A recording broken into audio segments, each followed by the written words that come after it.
Hey guys, நம்ம இந்த ஒரு வீடியோல எதை பத்தி பார்க்க போறோம் அப்படின்னா, வழக்கம் போல ஒரு சில ஃபன் ஃபீல்டான ரீல்ஸ்க்கு தான் ரியாக்ட் பண்ண போறோம். ஸோ இந்த ஒரு வீடியோ ரொம்பவே ஃபன் ஃபீல்டா இருக்கும். அண்ட் இந்த ஒரு வீடியோ உங்களுக்கு பிடிச்சிருந்துச்சு அப்படின்னா, மறக்காம லைக் பண்ணி நம்மளோட சேனலை சப்ஸ்கிரைப் பண்ணி வச்சுக்கோங்க. இப்போ வாங்க வீடியோக்குள்ள போயிடலாம். அண்ட் நம்ம வீடியோ நிறைய பேர் வாட்ச் பண்றீங்க. பட் சப்ஸ்கிரைப் மட்டும் பண்றதே கிடையாது. ஸோ மறக்காம இந்த வீடியோக்கு ஒரு லைக் பண்ணிட்டு மறக்காம சப்ஸ்கிரைப் பண்ணி வச்சுக்கோங்க. சொல்லவே இல்ல. நான் எதுவுமே சொல்லல. நீங்களா பேசி நீங்களாவே ஒரு முடிவுக்கு வந்துக்கிறீங்க. அதுக்கு நான் ஒண்ணும் பண்ண முடியாது. எஸ், இந்த மாதிரி ஒரு குரூப் நம்ம கூட எப்பவுமே இருப்பாங்க. எக்ஸாம்பிள் ஒரு பொண்ணு நம்மள்ட்ட பேசிட்டா போதும். இல்ல அப்படின்னா நம்ம போய் ஒரு பொண்ணுட்ட பேசிட்டா போதும். இத பாக்குற மத்த நம்ம ஃப்ரெண்ட்ஸ்லாம் என்ன பண்ணுவாங்க அப்படின்னா, ஓ நீனும் அந்த பொண்ணு லவ் பண்றீங்களா அப்படின்ற மாதிரி இல்லாத ஒண்ண கிரியேட் பண்ணி அப்படியே ஓட்டிட்டு இருப்பாங்க. ஸோ அத கேட்கிற நமக்கும் ஒரு மாதிரி மனசுக்குள்ள பட்டாம்பூச்சி தான் பறக்கும். என்னதான் நம்ம வாயில இல்லடா அதெல்லாம் ஒண்ணும் இல்ல நீங்களா முடிவு பண்ணிக்கங்க அப்படின்ற மாதிரி சொன்னாலும் உள் மனசுக்குள்ள ஒரு பட்டாம்பூச்சி பறக்க தான் செய்யும். காதல்னு வந்துட்டா சித்தப்பா என்ன பெரியப்பா என்ன மனசுல பட்டாம்பூச்சி பறக்கத்தானே செய்யும். உங்களுக்கு எத்தனை தடவை சொல்லியிருக்கேன் அந்த பணம் எங்களுக்கு வேண்டாம்னு. இந்த பணம் அண்ட் இந்த ஒரு மீம்ல இருக்கிற மாதிரி விஷயத்த நான் நிறைய தடவை அனுபவிச்சிருக்கேன். எக்ஸாம்பிள் நம்ம வீட்டுல அப்பாவோ அம்மாவோ நமக்கு அந்த லெவலுக்கு பாக்கெட் மணி அப்படின்றது கொடுக்கவே மாட்டாங்க.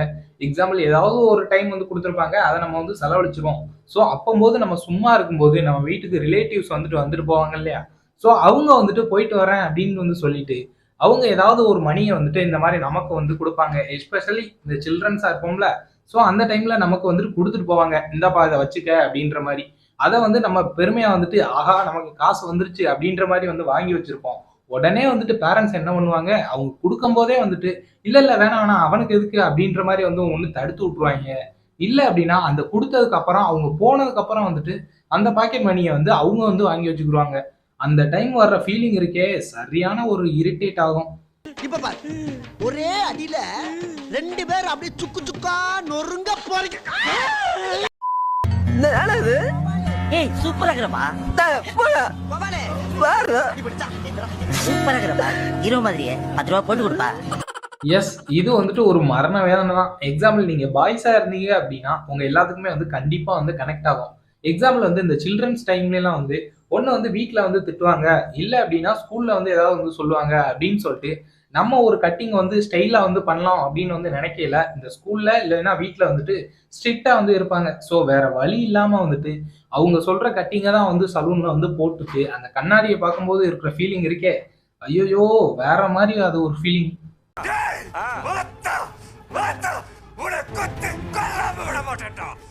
அதுலயும் குறிப்பா இவன் ஸ்டைலா முடி வெட்டிடவே கூடாது. அண்ட் மாசா தெரிஞ்சிடக்கூடாது அப்படின்னு சொல்லிட்டு இந்த ஸ்கூல்ல இருக்கக்கூடிய சார்ஸ்க்குலாம் ஒரு தனி அக்கறை போல. பொறாம லைட்டா உங்க பாதம் பட்ட இடத்துல நான் படுத்தே தூங்குவேன். உங்க பாதம் பட்ட இடத்துல நான் சாதம் போட்டு சாப்பிடுவேன். உங்க பாதம் பட்ட இடத்துல நான் உங்க பாதம் பட்ட இடத்துல. அண்ட் இந்த ஒரு மீம்ல இருக்கிற மாதிரி ஒரு குரூப்ல 5 பேர் இருக்கோம் அப்படின்னா அதுல ஒரு பொண்ணு இருந்துச்சு அப்படின்னா அந்த பொண்ணுக்கு படு டிமாண்ட் தான். எக்ஸாம்பிள் ஒருத்தன் ஓவர்டேக் பண்ணி அந்த பொண்ணை எப்படியாவது இம்ப்ரெஸ் பண்ணணும். அந்த பொண்ணு நம்மள்ட்ட தான் நல்லா பேசணும் அப்படின்னு சொல்லிட்டு மாறி மாறி என்னென்னமோ பண்ணி அந்த பொண்ணை ட்ரை பண்ணுவாங்க. எக்ஸாம்பிள் இப்ப நம்ம போயிட்டு ஒரு டீ வாங்கி தரா அப்படின்னு சொல்லிட்டு கேட்டோம் அப்படின்னா கண்டிப்பா எவனும் வாங்கி தர மாட்டாங்க. இதே அந்த பொண்ணு ஒரு டீ வாங்கித்தா அப்படின்னு சொல்லிட்டு கேட்டா போதும். டீ மட்டும் போதுமா இல்ல பிஸ்கெட்டும் வாங்கிட்டு வரவா அப்படின்ற லெவலுக்கு இன்ட்ரெஸ்ட் காட்டுவாங்க. ஏன் உனக்கு இந்த வேலை? நீ வாங்குற இந்த 10-5 பிச்சைக்கு இது தேவைதானா? வந்து பார், எவ்வளவு நெருக்கடி, எவ்வளவு மாலைகள், எவ்வளவு மறியல்கள், எத்தனை சிக்கல், எத்தனை டென்ஷன் உட்கார்ந்து இருக்கிறவனுக்கு தாயா தெரியும். ஒரு நாள் இந்த ஒரு பாய்ஸா இருந்து பாருங்க. உங்க எல்லாருக்குமே எங்களோட கஷ்டம் புரியும். எக்ஸாம்பிள் இந்த ஒரு கேர்ள்ஸ் லைஃப்லாம் ரொம்பவே ஒரு ஜாலியான லைஃப். என்ன அப்படின்னா ஒரு பொண்ணு வீட்டுல வளருது அப்படின்னாலே சின்ன வயசுல இருந்தே அப்படியே பாசமா வளர்த்துருவாங்க. அந்த செல்லம் அப்படின்ற விஷயம் குறையவே குறையாது. அண்ட் கடைசி வரைக்கும் ரொம்பவே ஜாலியா இருப்பாங்க. அண்ட் அதுக்கப்புறம் மேரேஜ் ஆனதுக்கு அப்புறம் வேற வீட்டுக்கு போயிடுவாங்க. ஸோ அந்த ஒரு ஸ்ட்ரகிள்ஸ் அந்த லெவலுக்கு இருக்காது.